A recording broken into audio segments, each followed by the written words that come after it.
I'm Rebekah Harbour. I'm a zero balancing teacher and practitioner. And at the moment, I'm in Maui, Hawaii. And today I'm talking to James Salomons, who's coming from Scotland. Welcome, James. Thank you. And James recently published an article in the International Journal of Zero Balancing and Transformative Touch. And we're going to be talking a little bit about that article and some of the information behind it today. And I'm really excited to be talking to you. James, I wondered if you'd start off with talking a little bit about your background with zero balancing and what you really love about it. Oh, my background with zero balancing. So I started training in 2015 and I certified in very early 2018, and I've been in private practice part-time ever since. And in terms of kind of how I came across it, it's more happenstance than anything. You know, I read I read a book at the recommendation of a bodyworker, and I thought, yeah, this sounds like what interests me, because I always had an interest in complementary therapies and, you know, different philosophies and things. And what I love about it, oh wow, big question. Zero balancing is my passion. I think one of the things that really stands out is the versatility. You know, we can see somebody for one appointment who's in pain. Then we could see somebody who's perhaps going through a difficult time in their lives. Perhaps they've lost someone, or they're going through a divorce, or they're moving, or whatever it might be.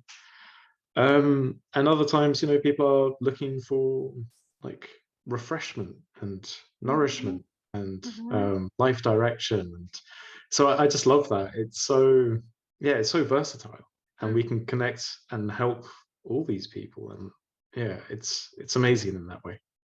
Yeah, I love that too. There's so many different types of situation or person that zero balancing is appropriate for, and you can really tailor each session to what that individual needs in the moment. Yeah, absolutely. And you know, we don't know what it is they need necessarily, and sometimes they don't either. So it's a joint adventure, and I like that sense of adventure about it as well, you know. Yeah, oh, I love that. Yeah. Well, for those of you who haven't read the article yet, could you just briefly describe the process that you went through with the clients that you were working with in the article? Yeah, so the article is about psychedelic integration and using bodywork and zero balancing in particular to help integrate their psychedelic experiences into their everyday lives. And in terms of the process, I put a call out on social media for volunteers, and 3 brave souls stepped forward, bearing in mind that I was anonymous and just, well, not necessarily anonymous, I had my name by it, but they hadn't heard of me before, and they were just answering the call. So these weren't existing clients that you'd already They weren't existing clients, no. No. So yeah, then I had a bit of a email conversation with them, and basically I offered them 3 free zero balancing sessions, kind of because I had a hunch that zero balancing would be useful in helping them integrate their psychedelic experiences. And the way it happened, more or less, for all of them was that I would see them either once a week or once every 10 days. And the first one was like just a bit of an introduction to who I am, to what zero balancing is, let them experience it. And then invariably, all of them then had some sort of psychedelic experience before the second session, and some even before the third session as well. So yeah, so that was the process. And so that was in exchange. Sorry, yeah. Well, that was in exchange for a write-up of their experiences.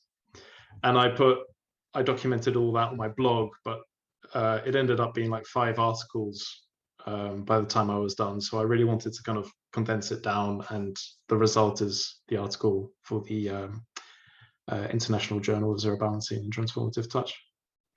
Cool. I just wanted to clarify, when the psychedelic experiences that they were having, was that with you, or was that on their own, or how was that? It was not with me. I think in one case it was on the person's, like, you know, they did it by themselves. Another went and attended like a formal ceremony, underground ceremony.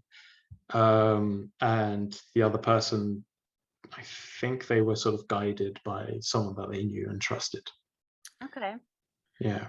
So the zero bouncing sessions were before and after that experience, and sort of served more as an integration of whatever things came up, and helping to process in some way. Yeah, yeah. And actually, looking back on it, I think the first session also helped set the stage, maybe, Right. Yeah.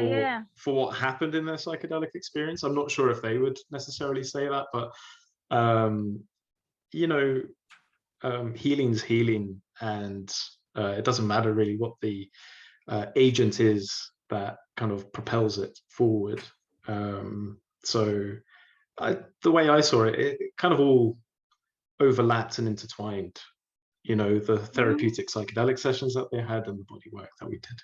Yeah. No, it's just really fascinating how you structured it, and I think it's useful for other people to hear some of that, so they can be inspired. What gave you the idea in the first place to work in this way?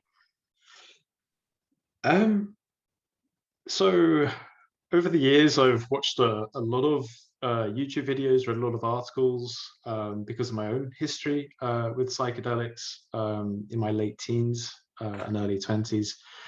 And so I kept an interest in the psychedelic space, even though I was no longer taking drugs. And I loved what I saw. Particularly a lot of like ayahuasca documentaries and things like that. And I mean, the dime a dozen now, honestly, there's so many on the internet. It wasn't quite the case back then. But still, there was, you know, things cropping up, and the YouTube algorithm very helpfully helped me out. But then really the impetus came after listening to Michael Pollan's audiobook. So that was his book, How to Change Your Mind, which is about well, I say it's about the psychedelic renaissance. In a way, it's almost responsible single-handedly, that book, for the psychedelic renaissance. But it certainly caught it in its earlier stages than what it's kind of mushroomed into now. Pun definitely intended. And yeah, it was listening to that audiobook, and I was inspired to help, because I think bodywork is so under the radar, you know. And here's psychedelics now getting, you know, funding for research at Imperial College London, Johns Hopkins University, many other institutions. And I really felt that in a way that they were similar. In some ways, they were sort of an underdog. They were really known, and I could see that really changing for psychedelics. And yet here is conscious and healing touch, which has been around for millennia. And it still gains very little recognition. But also, I knew instinctively from my own experiences with bodywork and with psychedelics that bodywork could play a really crucial role in helping people to integrate their psychedelic experiences, because we work literally with the body. And you know, psychedelic integration, for those who don't know what it is this notion that during a psychedelic experience you get lots of insights about yourself, about, well, sometimes things beyond you as well, you know. Doesn't really matter what it is in some ways, but the idea with therapeutic psychedelic sessions is that you change, or you are more open to changing. And you know, people will come out of these experiences sometimes, and they will go, oh well, that was nice, you know, and then they'll go back to being their old selves. So the idea of integration is, how do you take the truth or the essence or the insights from that experience and integrate it into your day-to-day life.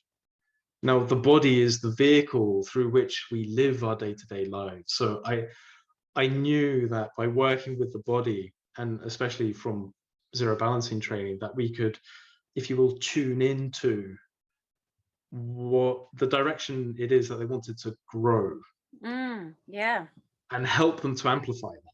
Yeah. And help them to really bring it into being, rather than, you know, I suppose the equivalent that somebody might have is that they've been on a really nice holiday and they, you know, reassess their whole lives because they were able to completely disconnect, really able to come back to themselves. And then they go back to work, and then, oh, you know, 3 days later it's forgotten and they're in the same old routine, doing the same old thing. Yeah. Well, I think that's very true, or can be very true, with psychedelic experiences too. Yeah, because to some extent, in a very simplistic way, any big change in a psychedelic experience is usually a big shift, a big change, even if it's for that short time, has the potential to be a lasting change in your life, or the potential to just be a little blip, a fun experience. And what you do with it, what you how you take that into your life, into your body, into your every moment, really spells that difference, doesn't it? Yeah, absolutely. I couldn't agree more. Yeah. Oh, I really love this. I'm excited about I'm excited about it and what you've been doing in this area. And I'm really interested if there's any themes that you notice coming up, like between clients, that seems was there anything that was different in these sessions with clients who are using psychedelics from your normal sessions with clients who aren't, or not that you know of? I think in some ways the main difference is the clients themselves. You know, psychedelics really sort of free you up from those ruts within your mind and within your being. And the people I saw tended to be very open as a result, open-minded, and very willing as well. But they were also quite clear at times, perhaps more so than the majority of my clients. They were very clear as to what it is about their psychedelic experience that they then wanted to integrate. Oh, interesting. Yeah, so for example, like, oh, I saw this swirl of dark, stuck energy and I can still feel it in my chest, or something along those lines. You know, and it's true, you might have clients like this, but I do have some fairly sensitive clients, you know, artists, as an example, or meditators, or whoever they might be, who are able to articulate those sort of sensations and experiences and bring those to the session, but almost without, actually without any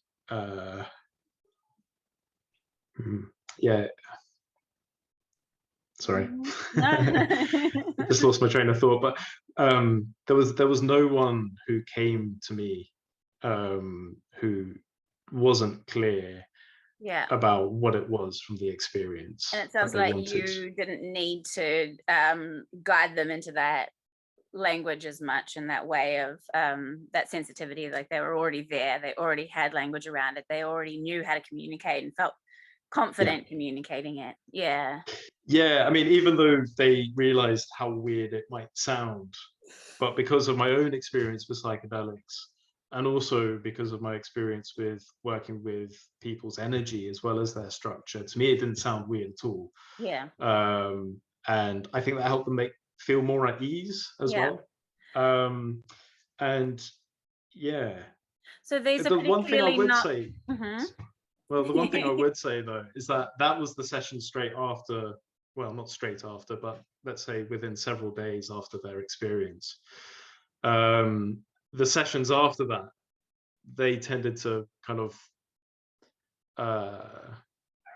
there tended to be some tension between their everyday selves and the psychedelic experience. And certainly in the case of the first case study, first volunteer, it was really trying to marry those two, or to find out what the block was that stopped, that sort of inspiration that they had from that psychedelic experience from carrying on.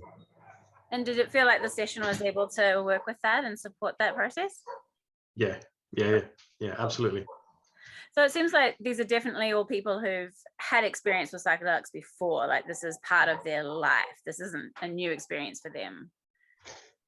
Newish for some of them. I mean, they all happen to be in their 50s, and I'm not sure any of them took psychedelics when they were younger. If they did say, I don't remember, and I never made notes to that regard, because this was before lockdown and everything. Right. Yep. So it was a while ago now. So yeah, I think certainly for one of them it was a fairly new thing, and for the others they were sort of gently exploring it by themselves, but they had a number of experiences before coming to see me. Yeah. Okay. Yeah. Oh, interesting. Well, what do you think about the recent changes in the public acceptance and interest in the use of psychedelics in support of healing, but especially in the field of trauma treatments? Because this is really as you say, a mushrooming area right now, and there's a lot of interest and energy here, and I'm interested in your thoughts. Yeah, so especially in relation to trauma treatments, I think that trauma treatments are something that isn't necessarily accessible to everyone. And I don't think trauma is a helpful word to some extent, because when people think of trauma, they think of sexual abuse, PTSD in soldiers, pretty big stuff.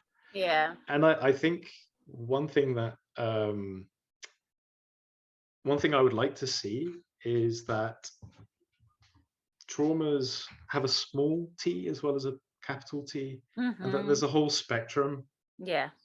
And really it's something that in some ways knocks your system to some degree or another, to an extent which it's made some sort of permanent accommodation to it.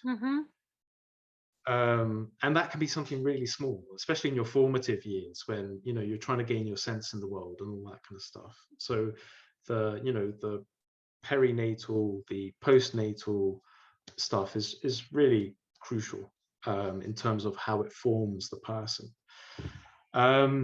So in terms of psychedelics and trauma, I think it's opening up that conversation. And I know that there's also a movement for psychedelics to become available for the well-being of people in general, not just for people who are symptomatic to some degree. Yeah. And in that sense, I think it's great. And I really do think psychedelics are a great tool. They also come with a lot of baggage from the 60s and 70s. And I'm not sure that's necessarily helpful. And I know that there are a lot of people working in the psychedelic space to ensure that there are enough checks and balances in place. And at the same time, I've already mentioned this earlier, was that healing's healing. You don't need psychedelics to heal from stuff. Yeah. And psychedelics aren't for everyone, and they can be really intense. And I'm speaking from personal experience there. So there are gentler ways, and there are many different approaches to that. You've got family constellations, you've got bodywork of various types, and there's just so much out there. I'm not going to list them all now. I don't even know them all. There are that many. So this isn't a magic pill that should be given to everyone. Well, it can be, and I don't think it should be given to everyone. Yeah. But I think it can be a magic pill, and I think that's where perhaps too many people are placing their bets. And equally, mental health services are usually hugely underfunded. here's relatively inexpensive treatment if you compare it to, say, antidepressants, which you need to take every day for however many months, years, whatever, you know. So I think it will be paradigm shifting. Yeah. And I like to think that it would open the door to more what are known as alternative therapies. Yeah. Because What I kind think, of I just, that whole thing about people being open-minded, you yeah. know, and, you know, some people on psychedelics kind of maybe see things very differently, and they realize how constrained they have been and rigid they've been in their thinking. So I'd like to think that there'll be more creativity, and yeah, I'd like to think that that would be a boon for many different therapies, not just psychedelic therapy. I love that. I love that idea. I hope it's true. Well, what about advice for or suggestions from the bodyworker therapist perspective? So from that practitioner's perspective, are there precautions or just considerations to working with people who are using psychedelics? Yeah, probably don't do it if somebody's actually, you know, having the psychedelic experience then and there. That's kind of an obvious one. And as well, like if you're not comfortable working in that field, then don't do it. But yeah, always. I also think, yeah, I think that you know, despite this kind of increasing public acceptance of psychedelic and psychedelic therapy, I just not sure that body workers would necessarily all fall into that category. So, you know, if you're uncertain about something, read up on it, see if it's an area of interest, and if you think you could work with some of these people, if a client did approach you for that kind of work. And, you know, I've actually had questions from other body workers saying, how can I work in this area? So who knows, maybe I'll write something to that effect, like a brief guide or something like that. But yeah, there's still some stigma. So, you know, yeah, I don't think body workers are immune to having some of that stigma themselves because of cultural conditioning or whatever it might be. Sure, yeah. And in terms of, well, certainly from the zero balancing perspective, I would say, you know, trust the protocol, trust your hands, do what you know how to do. It's no different to doing any other session in that way. And in fact, working with these people is just brilliant. They're, as well, from the people who've come to see me about psychedelic integration, I can say that they're all great people. You know, they tend to be open-minded. They tend to be very willing receivers of work because they've come with a specific purpose, and they set that intention before they even walk in the door. Yeah, You know? yeah. So That's they're powerful, great to work with. Yeah. Yeah. Thank you so much. This is a lot of really good food for thought and juicy stuff here. So thank you, James. Thanks, Rebecca. I really enjoyed it. Yeah.